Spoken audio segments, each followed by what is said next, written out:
పెద్దపల్లి జిల్లా కమాన్పూర్ మండల కేంద్రంలో మండల కాంగ్రెస్ ఆధ్వర్యంలో కర్ణాటకలో కాంగ్రెస్ గెలుపు సందర్భంగా టపాసులు కాల్చి స్వీట్లు పంచి సంబరాలు చేసుకున్నారు. అనంతరం కమాన్పూర్ మండల కాంగ్రెస్ అధ్యక్షుడు వైనాల రాజు, జిల్లా కాంగ్రెస్ ప్రధాన కార్యదర్శి రంగు సత్యనారాయణ గౌడ్ మాట్లాడుతూ దేశం మొత్తం కర్ణాటక వైపు చూస్తున్న నేపథ్యంలో కర్ణాటక ప్రజలు బీజేపీ పార్టీకి చెంపపెట్టుగా తీర్పునిచ్చారని అన్నారు. కర్ణాటక ఎన్నికల్లో కాంగ్రెస్ పార్టీ గెలుపు దేశ రాజకీయాల్లో కొత్త మలుపుని తీసుకొచ్చిందన్నారు. రానున్న తెలంగాణ ఎన్నికల్లో కాంగ్రెస్ పార్టీని అధికారంలో తీసుకొచ్చేందుకు ఈ ఎన్నికలు దోహదపడతాయన్నారు. 2024 సార్వత్రిక ఎన్నికల్లో దేశంలో రాష్ట్రంలో కాంగ్రెస్ పార్టీని అధికారంలో తీసుకురావడానికి కాంగ్రెస్ పార్టీ మరింత ఉత్సాహంతో పనిచేస్తోందని అన్నారు.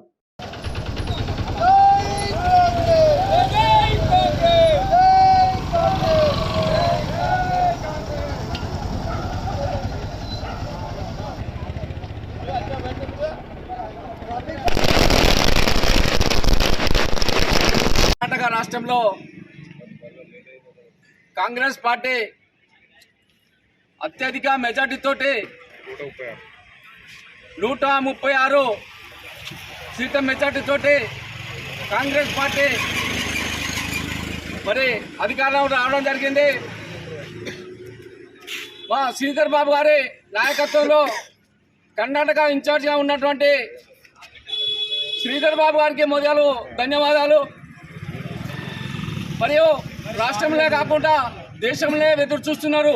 కర్ణాటక ఎలక్షన్ ఏం జరుగుతుంది, రేపు రాబోయే రోజులలో ప్రజలు తీర్పు ఇవ్వబోయేది కూడా కర్ణాటకలో ఎలాగైతే తీర్పు ఇచ్చినో రేపు భారతదేశం అంతటా ఇదే లీడ్గా ఉంటుందని చెప్పి రాష్ట్రంలో అత్యధిక మెజార్టీతోటి తెలంగాణ రాష్ట్రంలో అత్యధిక మెజార్టీతోటి కాంగ్రెస్ పార్టీ అధికారంలోకి రావడం ఖాయం. మరియు దేశంలో రాహుల్ గాంధీ గారి నాయకత్వంలో మరి దేశంలో కూడా అత్యధిక మెజార్టీతోటి సీట్లు వచ్చి మరియు రాహుల్ గాంధీ గారు కూడా ప్రధానమంత్రి కాబోతున్నాడు. ఈరోజు దేశం అంతటా ఏం జరుగుతుందని చూసినట్టే మరి ఫలితాలు కూడా అలాగనే వచ్చినాయి. మా శ్రీధర్ బాబు గారి నాయకత్వంలో ఈరోజు కర్ణాటక రాష్ట్రంలో భారీ మెజార్టీతోటి విజయం సాధించేందుకు మా కూడా అందరికీ సంతోషంగా ఉన్నది. జై కాంగ్రెస్, జై శ్రీధర్ బాబు. రాష్ట్రంలోని జరిగినటువంటి ఎలక్షన్లలో గౌరవనీయులు ఏఐసిసి సెక్రటరీ పెద్దలు మంత్రిని ఎమ్మెల్యే శ్రీధర్ బాబు గారి అధ్యక్షతన హైదరాబాద్ కర్ణాటక నియోజకవర్గాల ఇన్ఛార్జిగా ఉన్నటువంటి పెద్దలి ఆధ్వర్యంలో ఇవాళ రాష్ట్రంలో కని ఎరగని రీతిలో కాంగ్రెస్ పార్టీ మెజార్టీ రావడం జరిగింది. దీనికి కారణం కర్ణాటకలో నిబద్ధత కలిగిన నాయకుడు, నిజాయితీ కలిగిన నాయకుడు, పార్టీ కోసం అహర్నిశలు కృషి చేసినటువంటి నాయకుడు. ఇక్కడ ఉమ్మడి ఆంధ్రప్రదేశ్లో మంత్రిగా గత 50 సంవత్సరాల నుంచి కాంగ్రెస్ పార్టీనే కుటుంబంగా ఆశగా శ్వాసగా జీవించినటువంటి దుద్దిల్ల శ్రీధర్ బాబు గారు కర్ణాటక ప్రాంతానికి ఎప్పుడైతే ఇన్ఛార్జిగా వెళ్ళడం జరిగిందో ఆ రోజే కర్ణాటక ప్రాంతంలోని హైదరాబాద్ కర్ణాటకకు సంబంధించిన 41 నియోజకవర్గాలలో శ్రీధర్ బాబు గారి పాత్ర వలన కర్ణాటక ప్రాంతంలో ఆ రోజే గెలుపు డిసైడ్ కావడం జరిగింది. ఈరోజు మోడీ అవలంబిస్తున్నటువంటి ఏదైతే మతతత్వ రాజకీయాలు, ఏదైతే కుటిల రాజకీయాలు, ఏదైతే పేద ప్రజల నడ్డి విరిచి ట్యాక్స్ రూపంలో పేద ప్రజలు పీల్చుకు తింటుండ్రో వాటన్నిటినీ కర్ణాటక ప్రజలు వారి యొక్క ఓటు అనే ఆయుధంతో తరిమి కొట్టడం జరిగింది.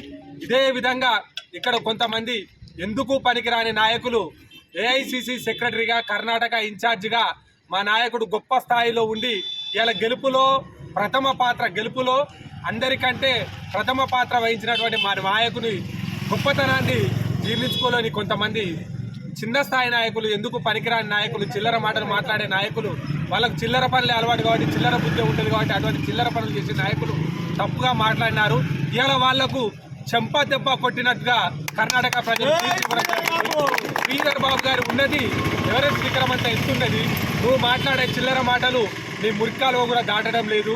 ఇప్పటికైనా అవాకులు చెవాకులు మాట్లాడే నీవు గుర్తుపెట్టుకో. మా నాయకుడు ఈ రాష్ట్రంలో కాకుండా ఉమ్మడి ఆంధ్రప్రదేశ్లో కాకుండా కర్ణాటక రాష్ట్రంలో కూడా తన నిబద్ధతతో సీట్ల పంపిణీలో కానీ ఓట్ల పంపిణీలో కానీ గెలుపులో కానీ ప్రధాన పాత్ర వహించి కాంగ్రెస్ పార్టీ అఖిల భారత కాంగ్రెస్ పార్టీకి అత్యంత సన్నిహితుడుగా కర్ణాటక ప్రాంతంలో గెలుపుకు దోవలు చేసిన శ్రీధర్ బాబు గారికి కమాన్పూర్ మండల కాంగ్రెస్ నాయకత్వం పక్షాన కృతజ్ఞతలు తెలుపుతూ కర్ణాటక ప్రజలు మరొక్కసారి ఇంత తెలివికల్ల నిర్ణయం తీసుకొని కాంగ్రెస్ పార్టీని ఆదరించినందుకు వారందరికీ నమస్కారాలు తెలుపుతూ సెలవు తీసుకుంటున్నాం.